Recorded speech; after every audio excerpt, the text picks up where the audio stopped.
श्री गणेशाय नमः। कार्तिक मास का शास्त्रों में विशेष महत्व बताया गया है। इस महीने में जो व्यक्ति भगवान विष्णु और माता लक्ष्मी की उपासना करता है उसकी सारी इच्छाएं पूर्ण होती है। साथ ही कार्तिक मास में कार्तिक महात्म्य व्रत का कथा का पाठ जरूर करना चाहिए। श्री सूत जी बोले, जब देवर्षि नारद श्री कृष्ण चंद्र जी से मंत्रणा करने चले गए तब हर्ष से गदगद होकर सत्यभामा ने अपने पति श्री कृष्णचंद्र जी से कहा, हे स्वामिन, मैं धन्य हूँ, मेरा सफल जीवन धन्य है। मैं अपने को कृत्य समझती हूँ। मेरे जन्मदाता वे माता पिता भी धन्य हैं, क्योंकि उन्होंने निसंदेह त्रैलोक्य सुंदरी मुझ सत्यभामा को जन्म दिया है। इस सुंदरता का ही प्रभाव है कि आपकी 16,000 स्त्रियों के रहते हुए भी मैं आपको विशेष प्रिय हूँ। केवल इसी के लिए मैंने कल्प वृक्ष के साथ आदि पुरुष आपको विधि पूर्वक संकल्प कर नारद के लिए उस समय समर्पित कर दिया था, जब संसार के लोग कल्प वृक्ष का नाम तक नहीं जानते थे। वही कल्प वृक्ष उस समय से मेरे आंगन में लगा हुआ है। हे मधुसूदन, तीनों लोकों के स्वामी भगवान लक्ष्मीपति की मैं अतिशय प्रियतमा हूँ। इसलिए मैं आपसे कुछ पूछने की इच्छा करती हूँ। यदि आप चाहते हैं तो मेरे प्रश्न का उत्तर विस्तार पूर्वक मुझसे कहिए, जिसे सुनकर मैं अपना कल्याण करूं। मुझे वह उपाय बताइए जिससे कल्प पर्यंत भी मेरा यह एवं आपका वियोग कदापि न हो। श्री सूत जी ने कहा कि इस प्रकार अपनी प्रियतमा सत्यभामा की बातें सुनकर श्री कृष्ण जी मंद मंद मुस्कुराने लगे। सत्यभामा का हाथ अपने हाथ में लेकर हास परिहास के साथ कल्प वृक्ष के नीचे पहुंचे और उस स्थान से सब सेवकों को हटा दिया। सत्यभामा की ओर देखकर हंसे, साथ ही पूछा कि क्या वह उपाय सुनोगी। सत्यभामा भगवान के इस अनुराग को देखकर संतुष्ट और पुलकित हो गई और कृष्णचंद्र जी भी सत्यभामा को देखकर गदगद हो गए। श्री भगवान ने कहा कि हे देवी, वास्तव में इन 16,000 स्त्रियों के रहते हुए भी तुम मुझे प्राण के तुल्य प्यारी हो।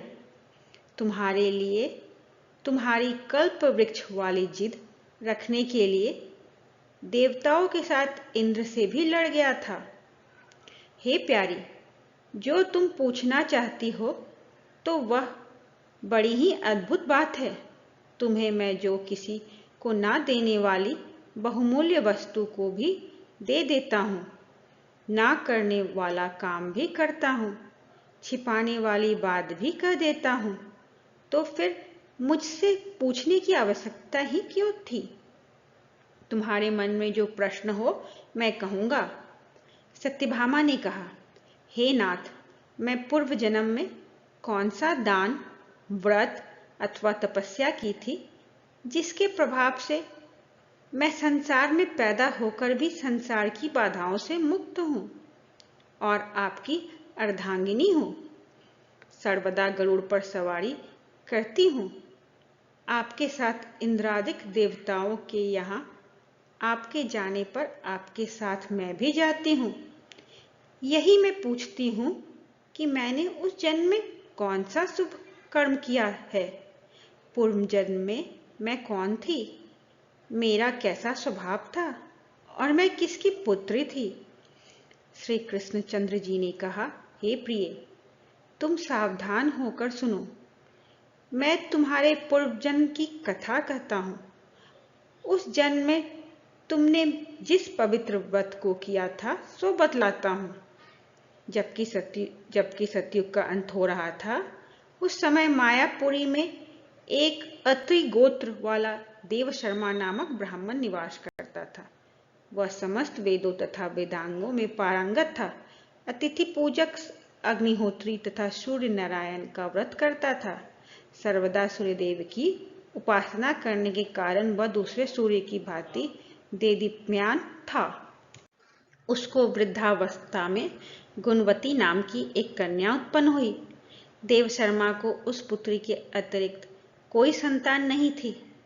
उसने अपनी पुत्री का विवाह अपने एक शिष्य चंद्र के साथ कर दिया। पुत्र विहीन देव शर्मा अपने शिष्य चंद्र को अपने पुत्र के समान मानते थे और जितेंद्रिय चंद्र भी देव शर्मा को अपने पिता के सदस्य समझता था। एक दिन चंद्र और देव शर्मा दोनों कुश और समिधा लाने के लिए वन में गए और इधर उधर घूमते घूमते हिमालय के समीप एक उपवन में पहुंच गए। तब उन्होंने एक विकराल राक्षस को अपनी ओर आते हुए देखा।